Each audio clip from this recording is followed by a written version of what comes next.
Sofia, Maulia, Latifa, Latifa, Ratu, Anas, Feni,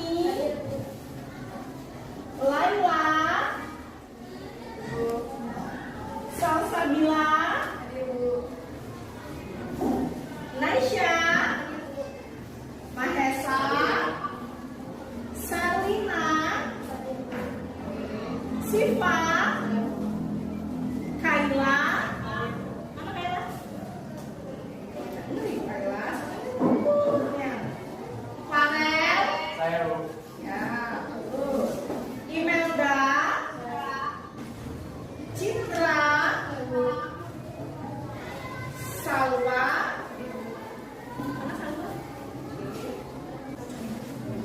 dan Aulia. Semua ya. Oke, alhamdulillah pagi ini kita bisa bertemu kembali, melanjutkan pembelajaran kita minggu lalu, melanjutkan pada hari ini. Nah, pada hari ini kita masih membahas tentang keberagaman suku, agama, ras, dan budaya. Tujuan pembelajaran kita hari ini melalui penerapan model pembelajaran problem based learning dan metode tanya jawab serta media pembelajaran PowerPoint, kalian bisa menelaah mengenai prinsip persatuan dan kesatuan dalam bingkai, bingkai, tunggal ika.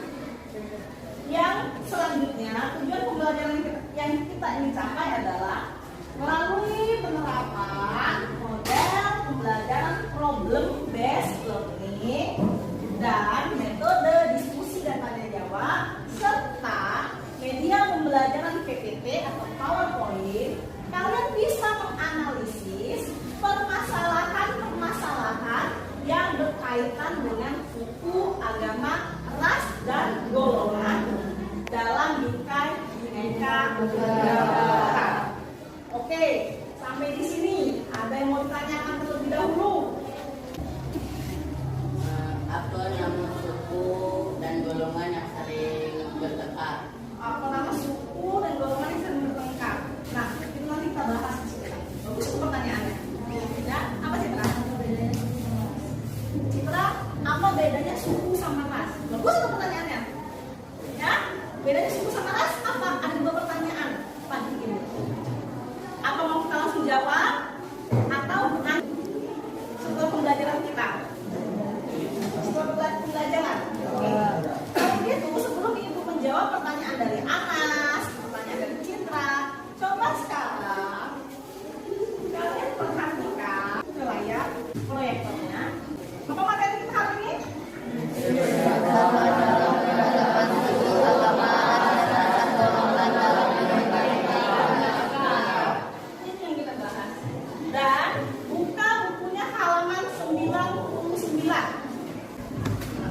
bahasa lainnya majemuk, enak ya.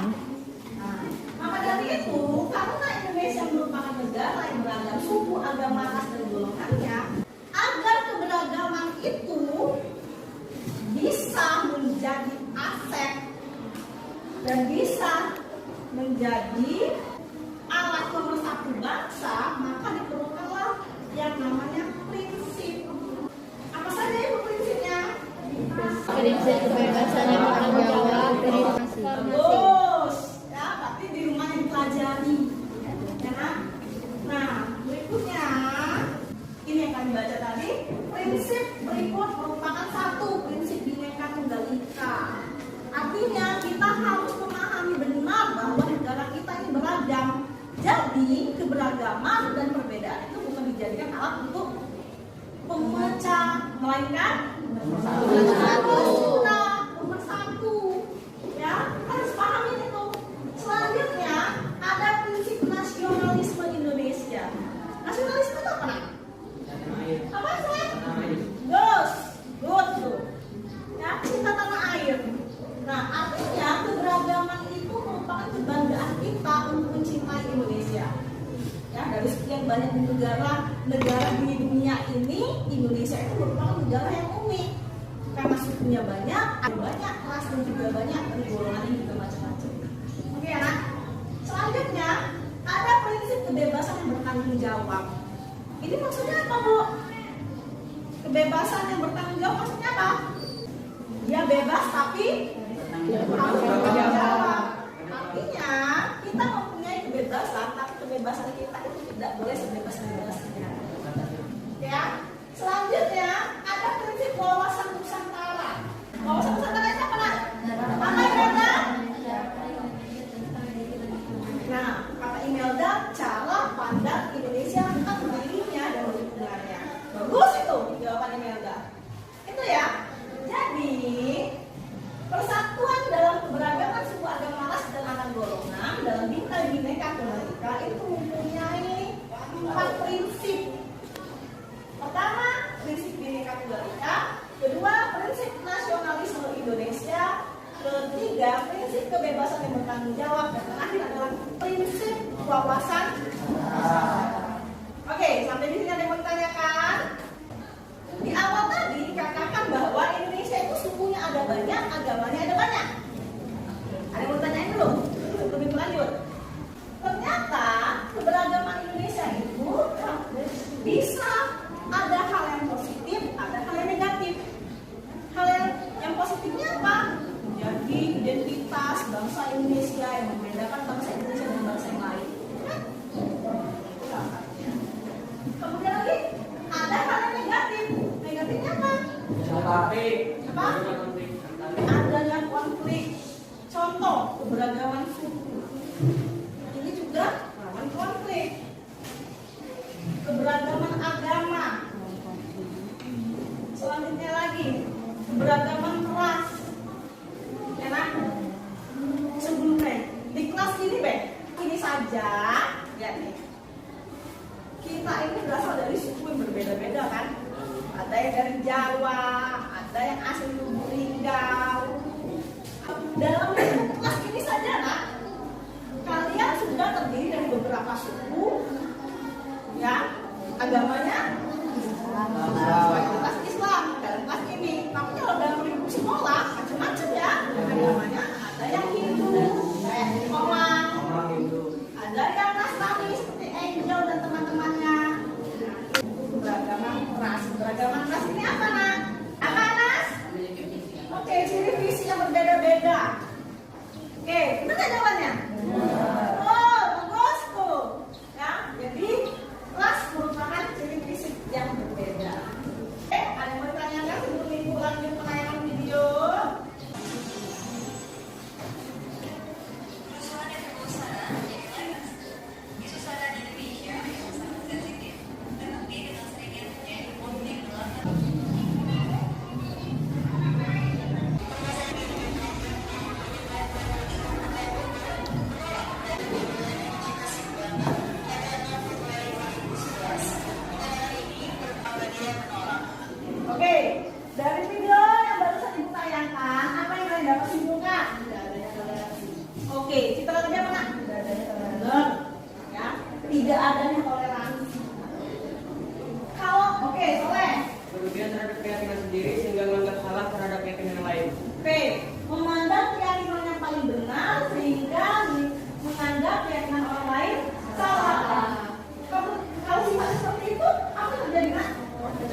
bagi kelompoknya secara heterogen. Yang ibu sebutin namanya, silakan berpindah ke sebelah kanan. Ya, yang sebelah kanan nanti pindah ke sebelah kiri. Sebaliknya juga situ ya. Kalau seandainya sisi kanan ibu sudah penuh, berarti ke sisi depan ibu. Oke? Oke. Kelompok pertama itu membahas tentang suku Satria. Pertama Satria, Ratu. Silakan pindah Ratu. Yang kedua ada Selina. Yang anak biasanya sebelah kiri anak. Terakhir ada Rampia atau Fikri. Nah, sekarang masing-masing kelompok akan ibu bagikan LKPD. Ya. Apa nak LKPD nak? Yang serta didik. Di dalam LKPD ini terdapat petunjuk belajarnya. Baca ada 9 materi. Ini kelompok Sitra, kakak, ini rombongan. Lalu ada rombongan Malaysia dan terakhir Medan. Sudah dibuka? Sudah dapat semua? Silakan dibaca dulu petunjuk belajarnya dan silakan buka halaman 8. Terus silakan kalian analisis kasus yang ada pada LKPD-nya. Silakan dianalisis sekarang. Nah, selama kalian melakukan proses diskusi, ibu akan melakukan penilaian kelompok nak. Ya. Setelah selesai menganalisis kasus, masing-masing kelompok memaparkan hasil analisisnya dan ibu akan melakukan penilaian keterampilan dalam berdiskusi. Apa saja yang boleh dinilai? Pertama, kemampuan berargumentasi, kemampuan mengapresiasi penyajian kelompok lain, ya.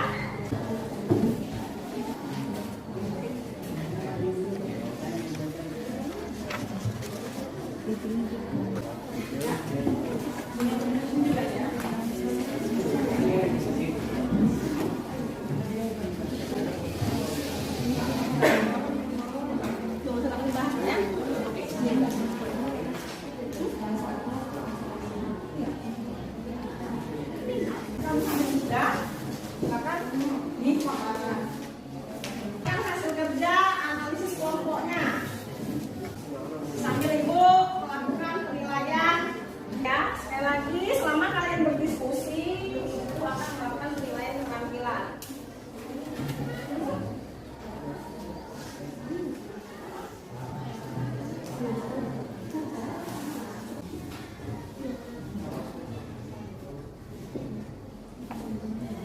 Oke, sudah? Yang sudah, silakan paparkan hasil analisis kelompoknya. Oke, kelompok ini udah. Kelompok berapa tadi kan? Kelompok 4 itu tentang golongan. Oke, silakan saudara. Assalamualaikum warahmatullahi wabarakatuh. Waalaikumsalam warahmatullahi wabarakatuh. Kami dari kelompok 4 terangkan. Berdasarkan analisis kelompok kami terhadap kasus yang ada dalam artikel ini adalah tergolong dalam konflik antar golongan, yakni konflik antar golongan. 2. Menurut kelompok kami, kasus ini melanggar prinsip Bhinneka Tunggal Ika, nasionalisme Indonesia, prinsip kebebasan yang bertanggung jawab, dan prinsip persatuan pembangunan yang bertentangan dengan nilai Pancasila. Terutama golongan tersebut menguatkan semangat kebangsaan, meningkatkan solidaritas sosial dengan cara menumbuhkan sikap toleransi dan dengan rasa dalam kehidupan bermasyarakat sehingga terwujud masyarakat yang damai dan rukun. Sekian dari analisis kelompok kami. Wassalamualaikum warahmatullahi wabarakatuh. Pertanyaan? Tidak. Oke, tidak. Tepuk tangan dulu untuk kelompok. Kelompok sudah menyajikan hasil analisisnya, mulai dari kronologisnya, kesatuannya, solusi yang ditawarkan, ya. Untuk kelompok 4. Selanjutnya, kelompok yang sudah siap, silakan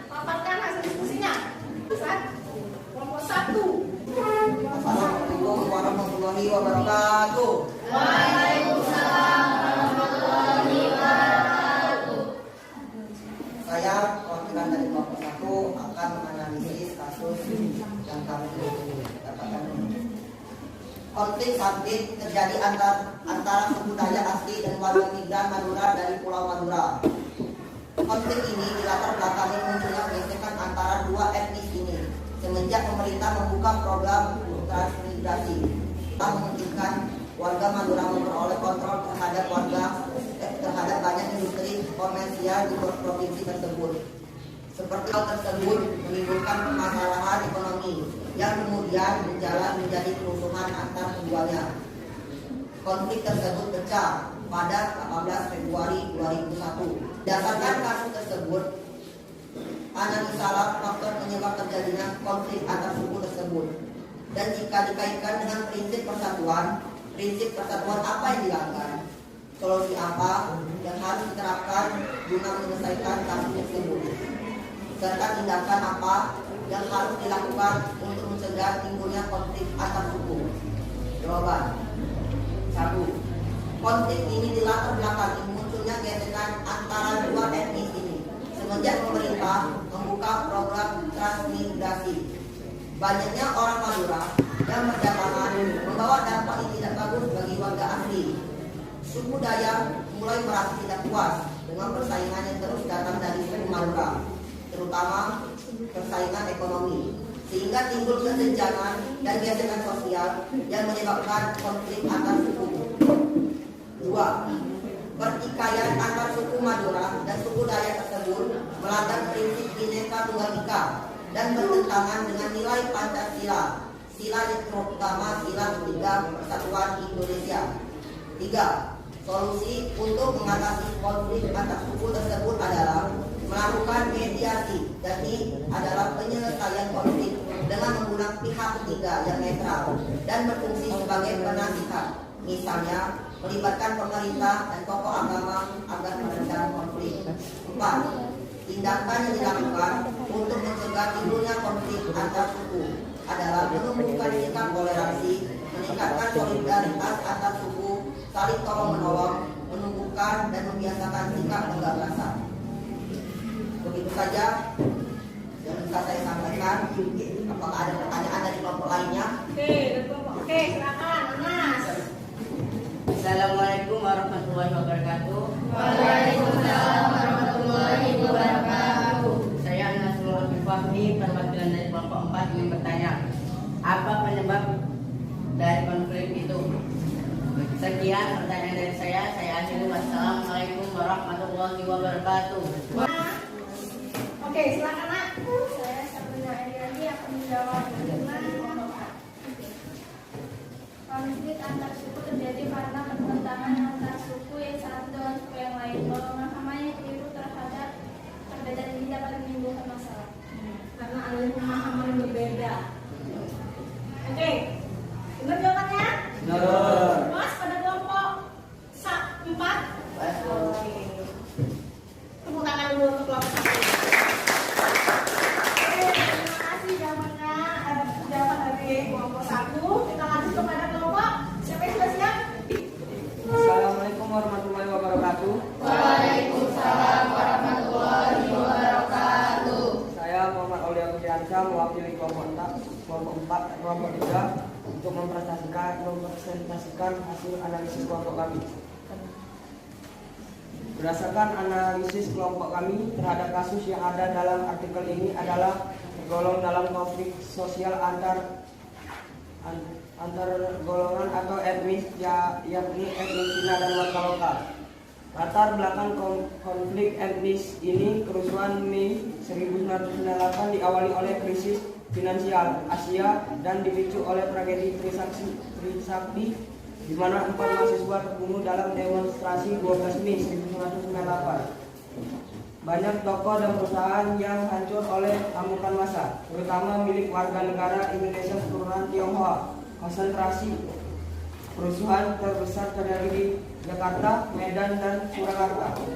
Menurut kelompok kami, kasus ini melanggar prinsip Bhinneka Tunggal Ika, nasionalisme Indonesia, dan prinsip kebebasan yang konflik rasial dan etnis bertentangan dengan nilai Pancasila, yaitu sila kedua dan sila ketiga. Solusi yang harus diterapkan untuk menyelesaikan antar ras dan etnis adalah melakukan konsolidasi dalam bentuk mediasi, Mediasi adalah penyelesaian konflik dengan mengundang pihak ketiga yang netral dan berfungsi sebagai peneransi dan terang rasa dalam kehidupan bermasyarakat. Serta pemerintah harus meningkatkan taraf hidup rakyat Indonesia agar tidak terjadi kecemburuan sosial terutama dalam bidang ekonomi. Sekian dari saya. Wassalamualaikum warahmatullahi wabarakatuh. Waalaikumsalam warahmatullahi wabarakatuh. Bagaimana dengan analisis pemaparan analisis dari kelompok 3? Ada yang mau ditanyakan? Oke, Salwa. Oke, Salwa bilang. Apa penyebab kerusuhan di Indonesia? Apa penyebab kerusuhan? Apa penyebabnya? Jawab, ada Rangga, ada Laisha, ada Sifri. Oke, Laisha. Tolong jawab pertanyaannya.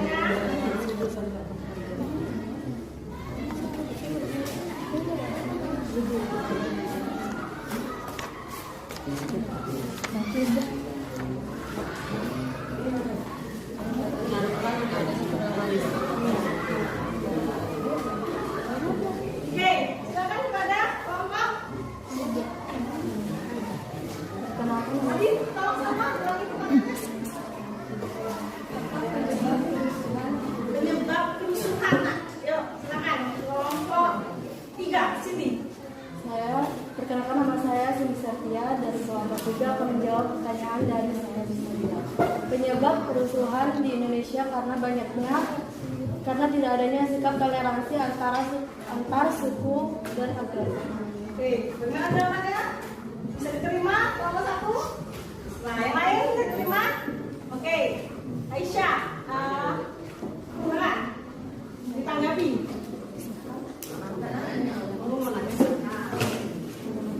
Seperti nama yuk.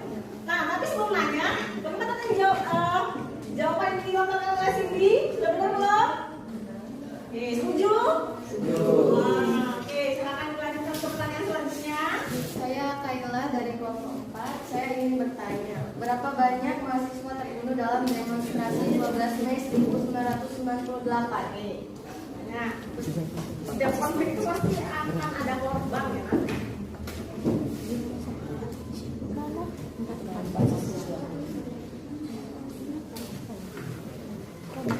Yuk, silakan Aisyah. Yang mau bertanya? Oke. 4 mahasiswa.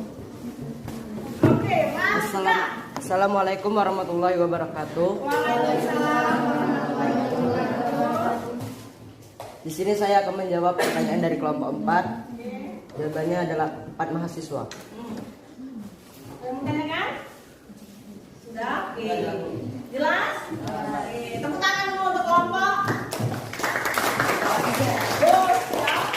Oke, untuk kelompok terakhir, kelompok berapa? 2. Waalaikumsalam warahmatullahi wabarakatuh. Dari kelompok 2 akan memaparkan hasil analisis kami tentang konflik agama di Indonesia.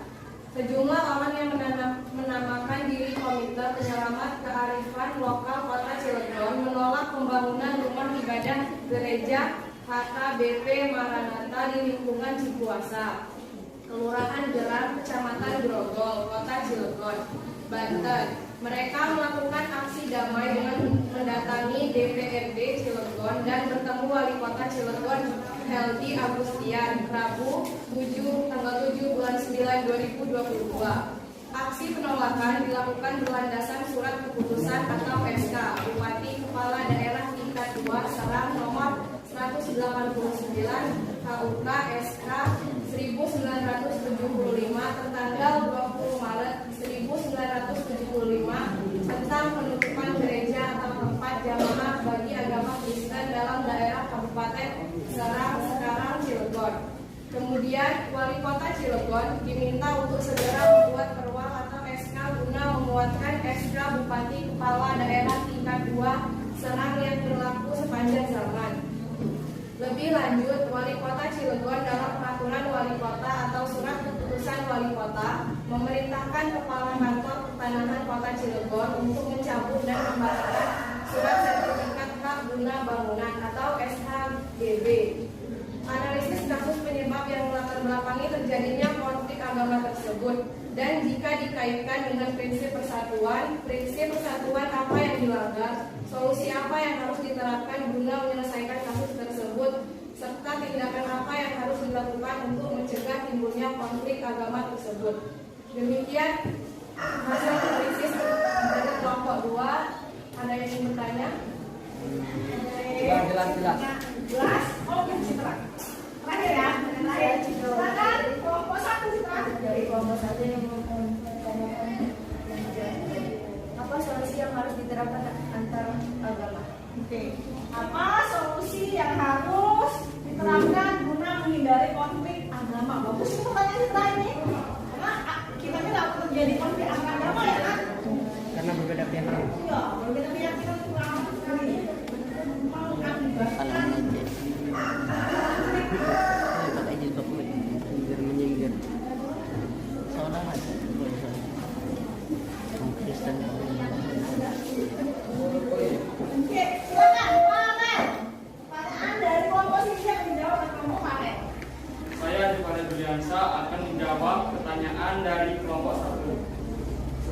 Solusi yang harus diterapkan untuk menyelesaikan antar agama adalah melibatkan masing-masing tokoh agama untuk meredam konflik serta melibatkan agar menegakkan hukum agar kebebasan beragama dapat terwujud. Pemerintah dalam hal ini Kementerian Agama melakukan mediasi antara tokoh agama, ormas, dan pemerintah daerah.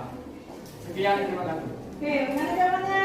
Citra. Oke, saya menjawab dari kelompok Pak Alri pertanyaan. Jadi untuk menghindari konflik antar agama itu ya harus ada tokoh agama. Misalkan Islam, tokoh agama Islam itu siapa? Misalnya ulama, kiai, ustadz, ustazah. Nah, fungsi ustadz itu harus menentangkan masing-masing. Ya, begitu juga dengan agama yang lain, seperti pastor, pendeta, dan lain-lain. Oke, sampai di sini ada yang bertanyakan? Oke, dah. Kalau enggak kita lanjut. Nah, dari diskusi yang baru kalian lakukan tadi, ya, dari diskusi yang baru kalian lakukan tadi, hal apa yang bisa kalian ambil hikmahnya? Apa hal apa yang dapat kalian simpulkan? Silakan. Apa? Mbak? Toleransi. Toleransi ini penting ya. Toleransi itu apa, Nak?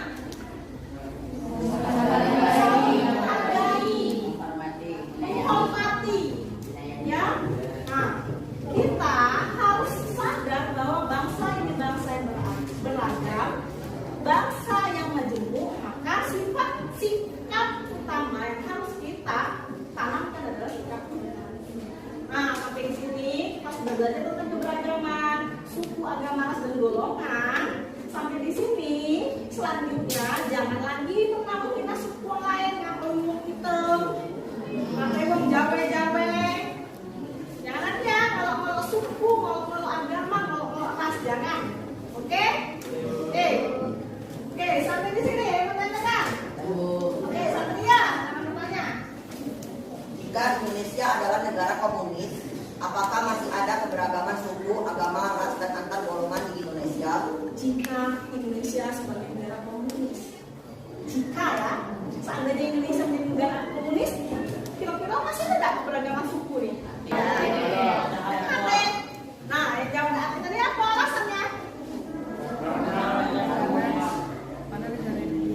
Karena Tunjuk tangan.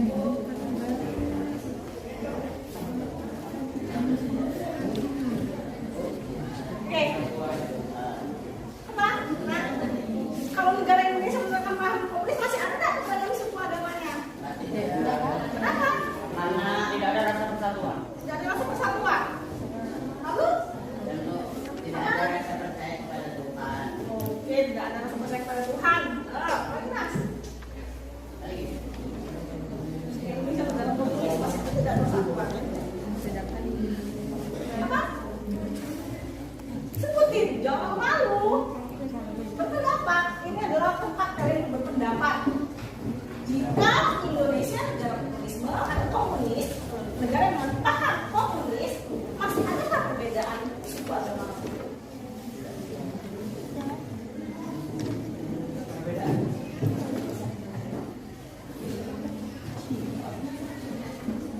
Oke, silakan Melda.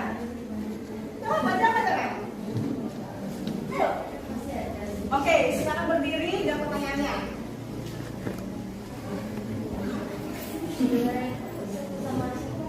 Ya, suku sama rasnya masih ada.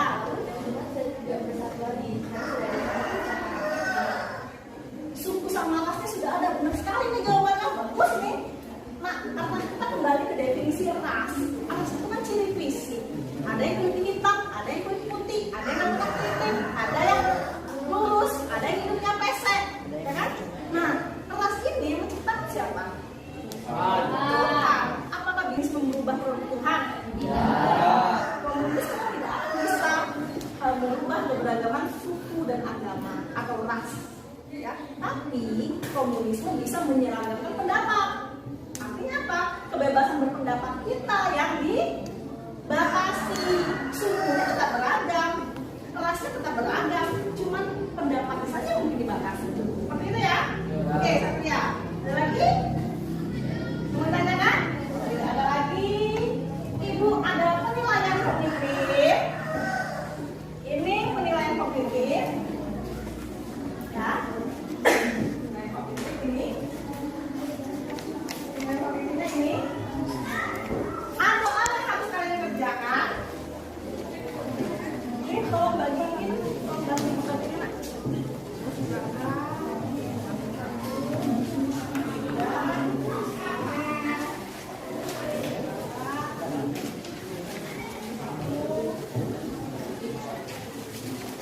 Silakan kalian tulis nama dan kelas, lalu jawablah pertanyaan yang sudah disajikan.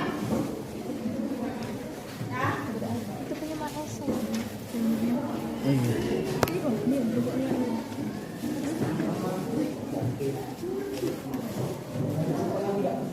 Oke, silakan kalian kerjakan. Ada yang bisa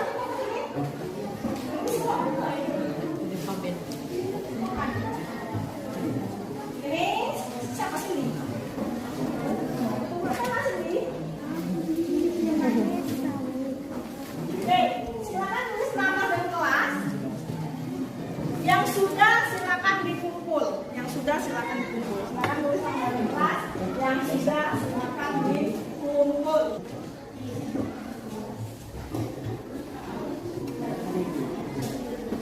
Silakan tulis nama dan kelasnya.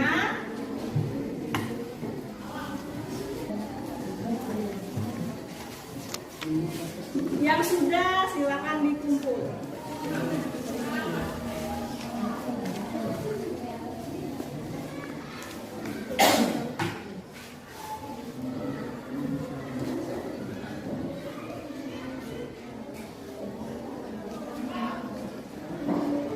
Yang sudah silakan kumpul.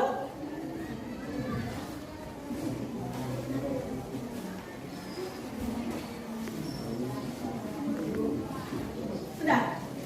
Oke, kalau sudah kumpul. Oke, namanya sudah?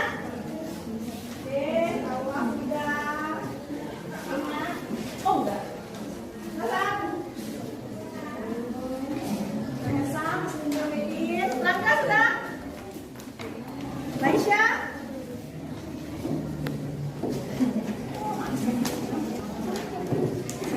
Sudah. Oke, sudah semua? Oke, nanti dulu yang di belakang ya sudah nanti lah. Nanti ke sana.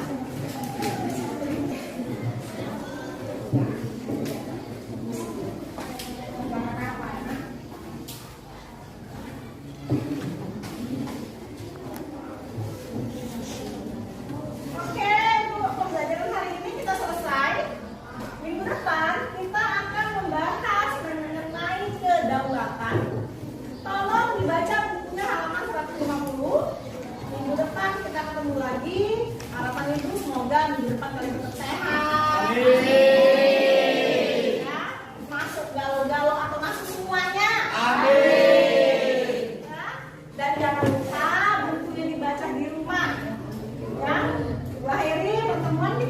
nih.